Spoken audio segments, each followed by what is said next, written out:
senderdus. Ja Piira pääseb löögi!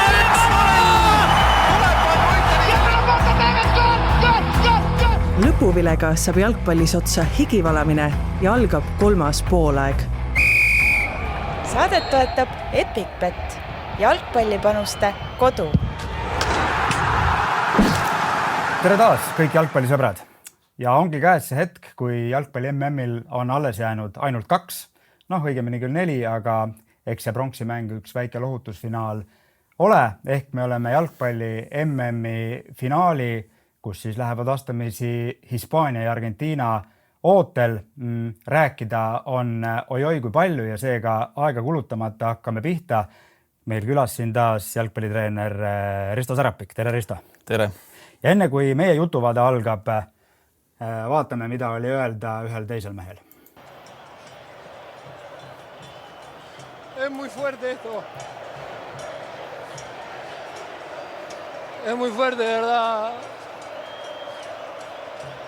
La primera vez que mi viejo me compró un par de botines, siempre soñé con hacer este gol.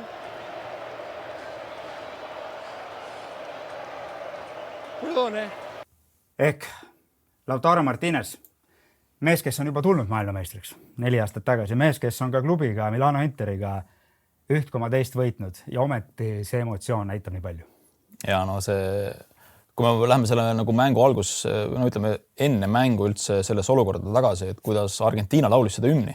Et see oli juba pool võitu, et ihukarvad tulid endal, külmaverinid tulid peale, et kui vaatasid seda, kuidas nad laulsid seda hümni ja kuidas näiteks see Lisandro Martínez hoidis oma kõrval olevatest mängijatest seal dressipluusist niimoodi kinni, et tiris seda, käed olid krambis. Et meestel olid sellised näod peas, et nad olid nagu lahingusse minemas ja nagu kõik endast anda.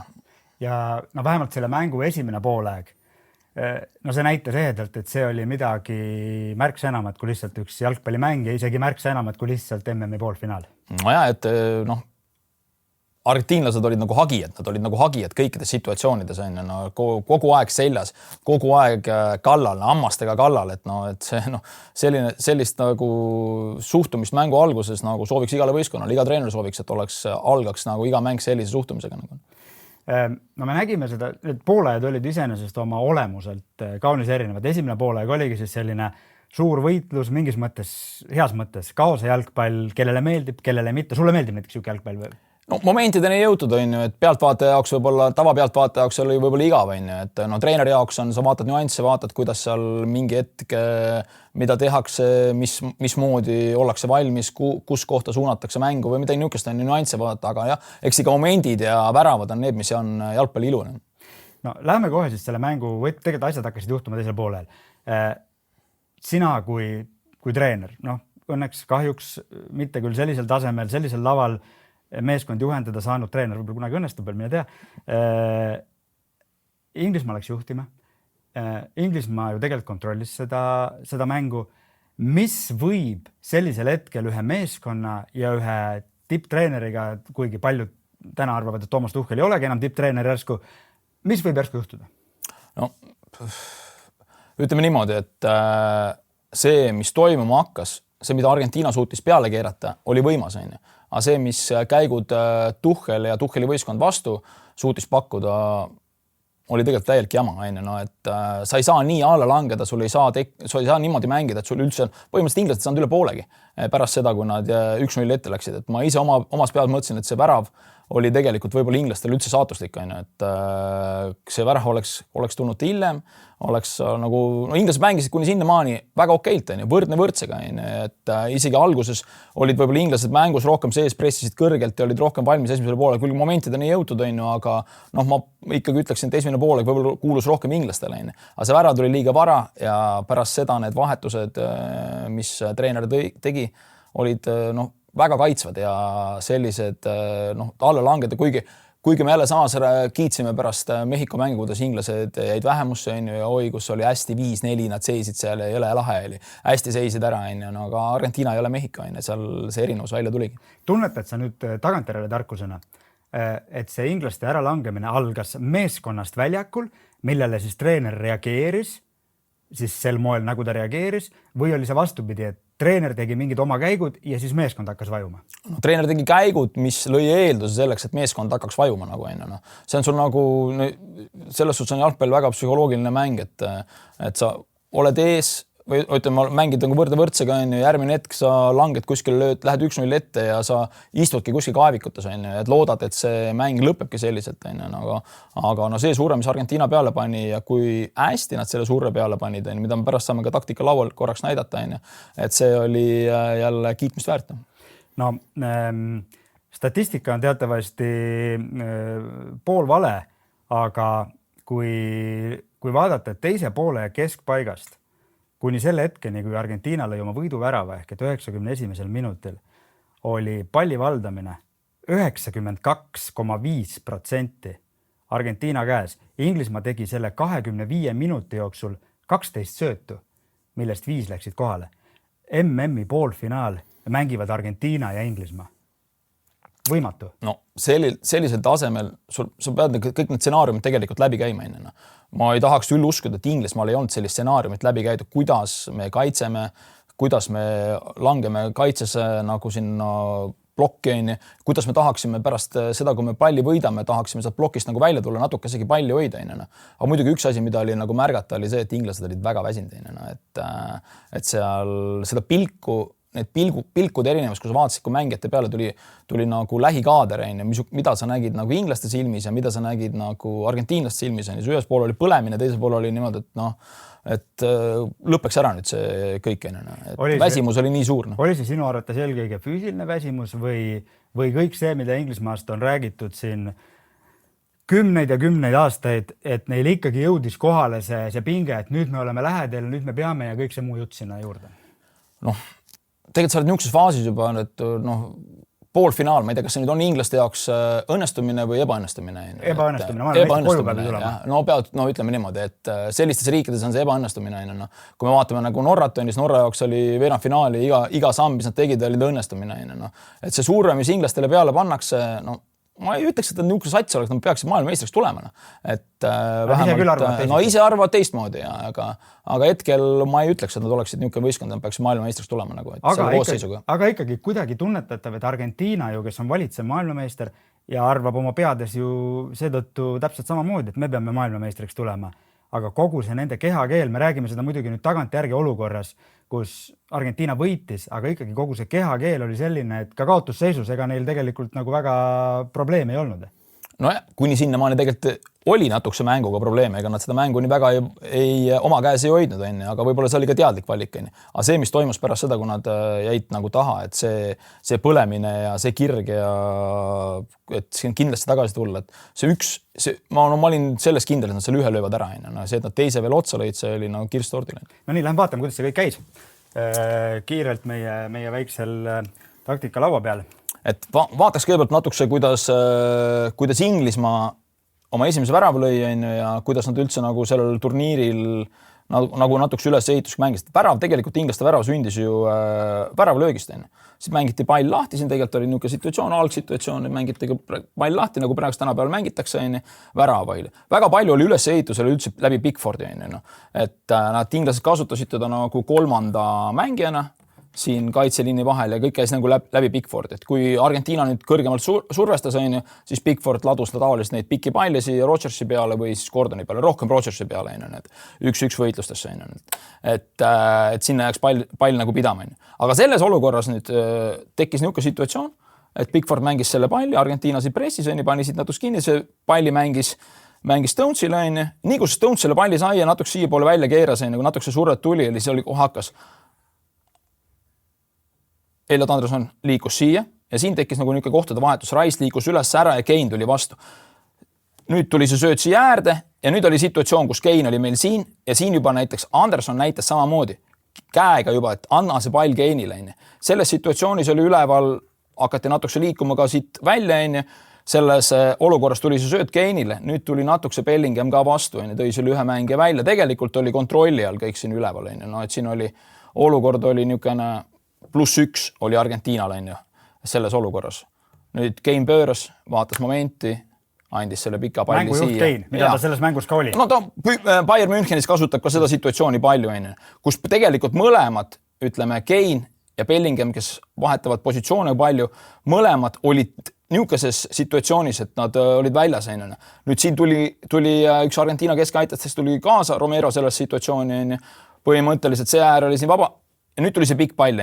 Siin õnnega pooleks Tagliafico hakkas seda palli kuskil klaarima. Rice läks kaasa, siin tekkis situatsioon, Bellingham juba haistis, Gordon juba haistis. Kane oli antud olukorras liiga kaugel, muidu teistes mängudes tavaliselt jõuab ka siia kasti välja. Et ta juba haistis, hakkasid minema, need Bellinghami spurdid, me teame ise, mis võimekus on Bellinghamil, need teha neid 60-80 meetrit starti jõuda kasti.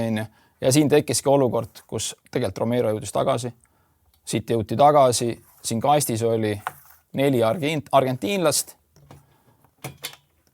versus 3, Keini alla poole, 3 inglast. Ehk et kõik korras, numbrid järgi kõik korras. No ütleme selline olukord, jah. Ja no see olukord oli, nüüd tuli see senderdus kasti ja siin kaitse jaoks oli see väga nagu keeruline olukord ja Gordon lihtsalt edestas.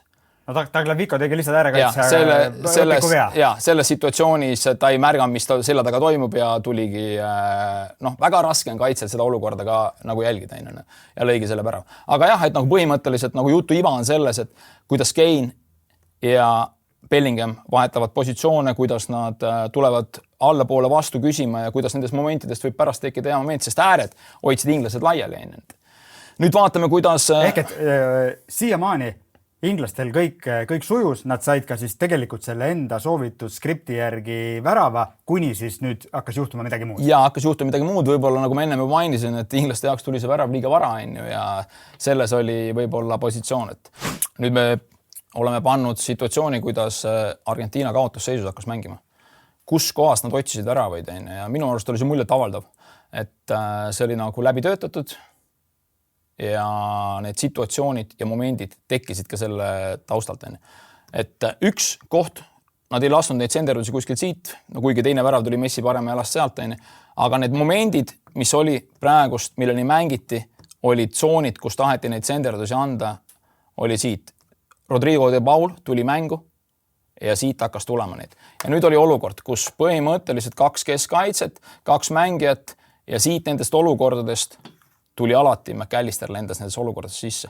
Ja tihti oli niimoodi, et nad markeerisid mängijat ja see tsoon lihtsalt tekkis nagu vaba. McAllister, mäletate, sai siin peaga posti lüüa, sai teises situatsioonis, tegi Pickford väga super tõrje. Ja need olid need kohad. Kord lasi siin Rodrigo de Paul, kord lasi nendes situatsioonides siit Messi vasaku jalaga. Aga rohkem võib-olla isegi Rodrigo de Paul. Ja sama oli ka teiselt poolt, kus Tagliafico lasi neid vasaku jalaga. Tekkisid samamoodi tsenderused ja ekstra mängija kuskilt nagu niukest varjust liikus kogu aeg nendesse tsoonidesse, kus see pall on. Plus üks moment, mida nad otsisid veel argentiinlased oli, kui Messi sai vasak jala, siit mehed, kui natukese liin oli isegi kõrgemal, hakati neid palle otsima siia liini taha. Et siit tuli nagu peaga alla ja veel mingi tsenderus, sealt tekkisid ka need samad momendid. Kuidas lõi Argentiinaga esimese värava, oli tegelikult nurgalöök, et siit tuli nurgalöök. Messi poolt oodati seda tsenderdust jälle. Inglased olid kõik põhimõtteliselt oma kasti juba langenud siia välja. Mis on ka muljet avaldav. Kui sa ütlesid enne, kuidas muljet avaldav on see, kuidas Argentiina ründab. Et nagu ütleme, kõik olid alla langenud, kõik ootasid Messi tsenderdust, aga tuli tegelikult sööt siia välja ja nüüd ta sai heas kohas. No see oli muidugi lubamatu ka, kui sa oled 10 mehega taga ja sa lubad nii vabalt. Tegi hea puute, kuigi Bellingham läks siia blokki, see blokk jäi hiljaks. Et selles suhtes sai väga heas kohas sai hea puute teha ja Enzo Fernandes ja Pickford jäi selles olukorras lihtsalt lühikeseks. Aga ka see pilt siin küll antud juhul seisvate meestega ilmetab kõike seda, mida me enne rääkisime, et Inglismaa mängib ja mitte viimased 5 minutit, vaid viimased 25 minutit niimoodi oma võib-olla isegi rohkem, et nad ootasid põhimõtteliselt, inglased olid siin mingid kaadrid, ma vaatasin, olid Salah sellised, et siin oli 8 mängijat nende ees 3 ja siis kuskil 1 veel natuke seespool, et niimoodi langesid nagu nad alla. Aga Argentiina otsis hästi. Nii kui inglased 2-1 taha jäid, neil ei olnud tegelikult mitte mingisugust niisugust head plaani. Plaan oli selline, et Pickford lasi neid pikki palle siin ette ja et sealt äkki midagi tuleb, võidame, aga ei võitnud mitte midagi seal. No nii, Messi maagia töötas jälle, Messi maagiast me jõuame veel rääkida. Aga nüüd siis see teine või õigemini esimene poolfinaal. Pidi olema, mina siin ka suure suuga hõiskasin, et tuleb sisuline finaal. Tuhkagi ta oli suur. sisuline finaal. Üks rullis lihtsalt teisest üle ja rullis üle see meeskond, kes justkui ei pidanud rullima. Jah, no ütleme, Hispaania see individuaalne meisterlikkus väikeste maaladel palliga toimetamine, õiged otsused, millal teha ühe puutega mängida, millal teha 2 puudet, millal pöörata maha, see on nagu see on fantastiline kool, mis on, et kui sa lähed Hispaanias kas või vaatama mingisugust madalama liiga mängu, 4. liiga mängu või 5. liiga mängu, sa näed samamoodi, kus mängijatel tegelikult baasoskused ja baaskool on niivõrd kõva, et see on nagu väga, väga äge nagu ja Hispaania minu arust võitis selle mängu keskväljal. Paljud siis spetsialistid tõid ka pärast välja, et lisaks sellele palli valdamisel, mis oli selles mängus numbrite järgi võrdne, et Hispaania võitis selle mängu tänu oma organiseeritud kaitsetegevusele, kas me siis nimetame seda pressinguks, kas me nimetame seda rest defense'iks, kuidas iganes, aga nad lõikasid ära Prantsusmaa siis juurdepääsu nende sellele supernelikule ja ühtäkki selgus, et supernelikust sai täiesti halvatud ründenelike. Jah, ütleme supernelik, me oleme siin ju kiitnud ja vaadanud, kuidas nad selle turniiri vältel on tegelikult ka väga-väga hästi mänginud. Missugused kiirused, missugused omadused nendel on, kuidas nagu Mbappé oli see näiteks oletame või Dembélé, kuidas nad palliga, mis kiirus nad üles võtavad, kuidas nad pausitavad, kuidas nad löögile lähevad. No, nagu sobis kõik nende oma vahel ka nagu see liikumine, aga jah, Hispaania ma isegi võtaksin selle niimoodi kokku, et see algas kõik Rodrist. Rodri alustas seda, et kui me tänapäeval vaatame, et paljud noored mängijad ka vaatavad nagu, et kuidas palliga mängides, me ei saa öelda, et Rodri palliga ei oska üldse mängida, mängib väga-väga hästi palliga. Aga see, kuidas ta ilma pallita mängib, kuidas ta jõuab kõikidesse olukordadesse, kui suur on ta tööraadius, kuidas ta nagu oma kaitseliini esist turvab, et see on väga muljet avaldav. Mina pean ütlema, et mina selle mängu eel, nüüd on tagantjärgi jälle seda muidugi väga mõnus öelda, aga ma lootsin, et Hispaania võidab, kas just nüüd niimoodi, aga mulle isiklikult on kogu aeg meeldinud meeskondlik jalgpall versus siis selline, mitte nüüd, et Prantsusmaa ei oleks hea meeskond, ma ei väida seda, aga nende mäng ikkagi rohkem põhineb sellele individuaalsele kvaliteedile kui Hispaanial ja see, kuidas Hispaania, kellel räägiti Mbappéd, Dembeleed oli see, et kõik nendest terve see 6 aega, tegelikult Rodridest ja Jamallidest polnud nagu väga mingit juttu, aga kuidas nad nüüd meeskondlikult selle asja ära halvasid, mina nagu nautisin seda vaatemängu ausalt öeldes. Jah, ütleme, kui ma vaatasin pärast seda Hispaania koondist, et see palliga mäng on ikka nii nagu nende jalgpallikultuuri osa, et ka Prantsusega, ütleme kogu turniiri vältel võib-olla, siis Hispaania mingit vasturünnakuid ei tee. Kui nad palli võidavad mingis olukorras, siis nendel on palli omamine, palli valdamisest hakkab kogu mäng pihta, et siis nad arutavad vastase lahti. Kui me räägime näiteks kas või nende praegust kõige suuremast väravakütist, ma arvan, mis ma ei eksi, et Ojarzaballist, siis nagu ta ei ole ka mingi täht, et jalgpallimaailmas, kus võrreldes nende teiste Argentiina meestega või inglastega või kellegiga, et ma arvan, paljud lihtsalt nagu jalgpalli igapäevaselt mitte jälgivad inimesed ei teagi, kes on Ojarzabal. Aga tema oskused, see palliga mängimine ja nagu see jalgpalliline IQ on meeletult kõrgel tasemel. Ja lõpuks siis tulemus oligi see, et kui enne poolfinaali arvati või kardeti, kuidas pidi keegi, et see Prantsusmaa kiirus sinna Hispaania kõrge liini taha vähem või rohkem hakkab tööle. Midagi sellist näha polnudki, nad ei jõudnudki üldse nende olukordadeni, mis omakorda siis annab tunnistust teile sellest, kui tõhus tegelikult see Hispaania nii palliga kui pallita mäng oli. Ja 2 momendis, kus Unai Simon tuli hästi välja, tegelikult 2 niisugust momenti, kus oleks Prantsusmaa saanud jooksma, tuli väravat õigeaegselt välja, et niisugused võtmemomendid, et kui me ei näinud võib-olla, et Argentiina mängiks nii kõrgel väravavahiga aga samas, kus Hispaania mängis selles mängus nagu kõrgel väravavahiga. Nad tahtsid ikkagi oma kaitseliini suht kõrgel hoida, mitte nii kõrgel nagu Barcelona see jõuaeg mängis, et täitsa vastase väljaku poole peal kogu aeg, aga suht kõrgel ja see oli ka huvitav. Enne kui me lähme siin nüüd, et selle mängu kontekstis taktika tahvli juurde, siis mõned pildid sellest, kuidas siis Hispaania pallita kaitses siis jalgpallikeeles jälle see rest defense'i, kust tuli siis ka nüüd Hispaania esimene värav ja see oli läbiv, kuidas nad siis sellistes olukordades seisid. Laporta oli kogu aeg vaba ja Kubarsi oli siis koos Mbappéga ehk et nendel ka see struktuur ka sel hetkel siis, kui nad tegelikult palli valdasid, oli kogu aeg paigas. Kogu aeg oli seal see +1, kuigi väga kõrgel ja nad kontrollisid niimoodi seda mängu.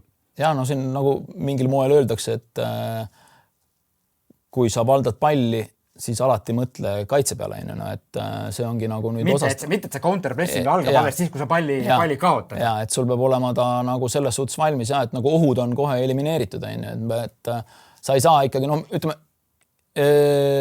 ka palli võitmise järgselt tegelikult Mbappé mõnedes olukordades ikka otsis sinna vaba ruumi, aga ta ei saanud seda söötu ei mängitud talle, et kuna Hispaania pressis nii hästi juba neid mängijad, kes talle peaksid selle söödu andma. Nii, vaatame siis siin, mis selles mängus toimus. Ja, et vaatame Hispaania poole pealt praegu seda, kuidas Hispaania nagu palliga toimetas ja kuidas nagu ka esimene värav põhimõtteliselt tuli neil. Et Hispaania lõi vastavalt sellele, kuidas Rodri nagu mängulugejana, hea mängulugejana ta lõi selle situatsiooni, et kui vajadus tekkis, ta ilmus siia kahe vahele, see tekitas nagu võimaluse äärekaitsetel liikuda ülesse, Cucurella oli tavaliselt kõrgemal, Buena tuli allapoole ära ja nagu me oleme eelmine kord rääkisime, mis Oyarzabal ei ole ründaja, kes on number 9, kes istub ainult siin. Ta on ründaja, kes liigub igale poole. Teda oli, ja see üks nagu nendest asjadest, mille pärast igale poole liigub, ongi see, et ta nagu tõmbaks neid Prantsuse kaitseid ka välja. Et kui selles situatsioonis tekib olukord nüüd, et näiteks pannakse kinni siin see ja see sööduliin, siis Rodri kasutas ka väga tihti seda olukorda, et ta sai ise siit tõusta. Kui tuli siit linn kinni, siis tuli see sööd siia, Laporte tõusis, kui Laportele hakati suurelt avaldama, siis David Ruiz oli vaba, siis mängiti läbi David Ruiz, kui oli niimoodi, siis läks see pall Cucurellale. Ja siin oli Buena oli juba nagu tekkinud nagu ise teiseks ründajaks. Ja tegelikult selles situatsiooniski Cucurella lasigi selle tsenderduse siia alla, kus me nägime selle Digne tegelikult eksimust, et kus ta nagu kaotas olukorra ära ja Mal tunnetas seda olukorda siin ja hakkas klaarima ja siit tekkis ka olukorda. Et tegelikult samamoodi ülesehitus. Et see võimaldas seda üles. Teine situatsioon, milles nagu kui me räägime veel kord sellest liikuvusest, kuidas Hispaania liigub, et me rääkisime praegust Oyarzaballi, kus ta nagu oli vajadus tekitada ülekaal siin ääres näiteks oletame, siis ta liikus ja nad hispaanlased tekitasid ülekaalu siin ääres, Buena tekkis nagu number 9, aga kui tekkis olukord, kui me räägime Olmost, kes oli nagu number 10, Ruiz liikus ülesse poolest, me nägime tegelikult päris mitmes situatsioonis ka Olmo liikumis siia. Lihtsalt mängu ülesehitusest, et tegelikult vaadake ise nüüd, kui palju, mis positsioonis, kui sa oled nagu number 10, sa liigud tegelikult sellesse olukorda. Rodri jäi siia ja Olmo tuli siia palli valdamise. See näitab seda, et Hispaania jalgpalli stiil, jalgpalli kultuur on palli valdav ja nad tahavad seda palli kogu aeg palli omada ja sellepärast võib-olla vähem kasutavad ka kiirrünnakust. Kiirrünnakute olukord on ikka tavaliselt see, et selle kiirrünnakus lõpeb ruttu ära ja sellega ongi sul palli kaotas ja vastane on jälle palliga. Prantsusmaa mäng on palju sirgjoonelisem ikkagi. Prantsusmaa mäng on palju sirgjoonelisem. Nendes situatsioonides Mbappé otsis seda ruumi põhimõtteliselt äärekaitsete selja taha, kui näiteks oletame tekkis, aga niisugust palli kaotast, vaat Hispaania mängus ei tekigi nii väga palju, siin oma poole peal seda enam, sellepärast, et see palli valdamine, see kultuur on nii hea. Aga seda tsooni Mbappé otsis siia, aga siin ei tekkinud seda olukorda, et oleks mingi 1-2 ja oleks keegi suutnud selle söödu talle siia anda. Kui need 2 olukorda tekkisid tegelikult, siis mõlemas olukorras Unai Simon mängis fantastiliselt. Esimeses olukorras fantastiliselt, teises olukorras natuke riskides.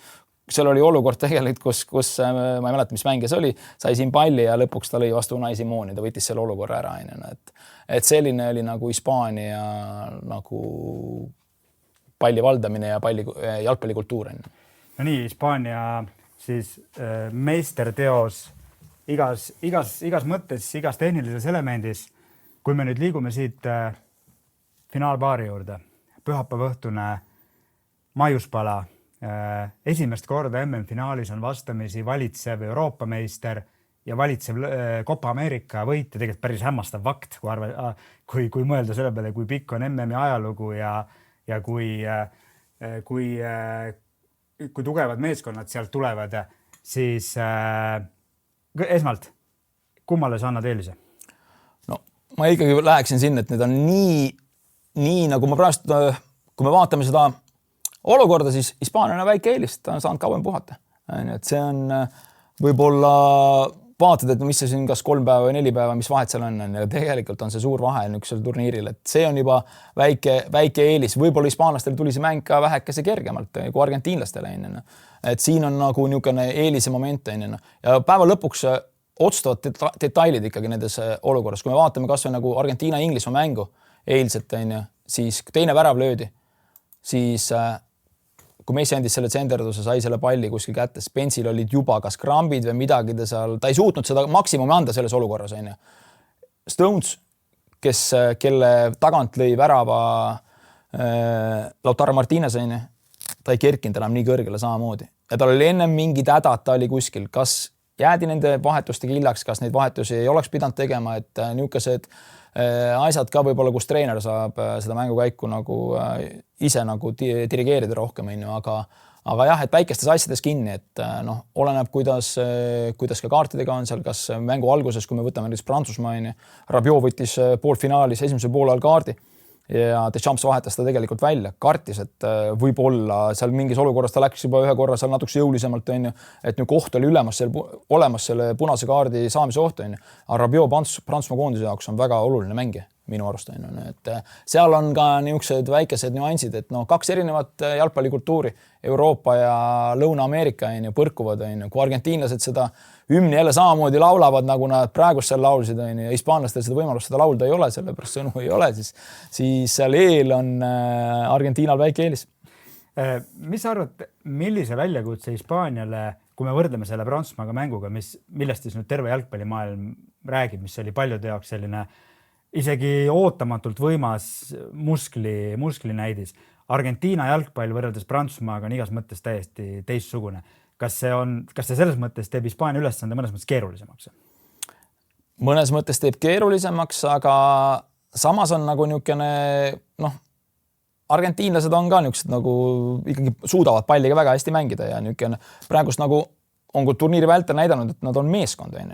Et nad on ju tegelikult lisaaegadel edasi sammunud, 3 lisaaega ja nüüd väga raske mäng veel inglastega, kus samamoodi lisaminutitel võetakse ära. Ja Egiptuse vastu oli 0-2. Ja 0-2 taga, seal oli ka ikka nii õhus, et kõik need võistkonnad tegelikult näitasid inglastele, et kuidas ei tohi mängida Argentiina vastu, kui sa nagu juhtima asud. Ja inglased ikkagi mängisid nii, kuidas ei tohi. Ja kas siin on see vahe just, kui me võrdleme nüüd Hispaaniat ja Inglismaad, Hispaania läheb Prantsusmaa vastu 1-0 ette, nad ei muutnud oma mängus mitte midagi. Nad mängisid samamoodi edasi versus siis Inglismaa, kes selle peale tõmbas, väljendest püksid ise maha.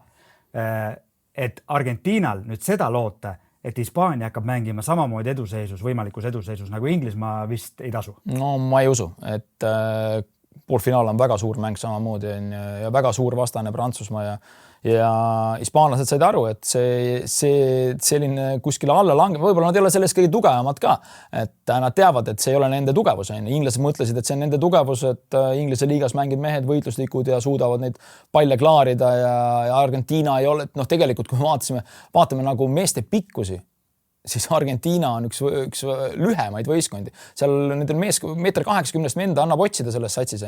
Ikka löövad sul lõpuks peaga ära.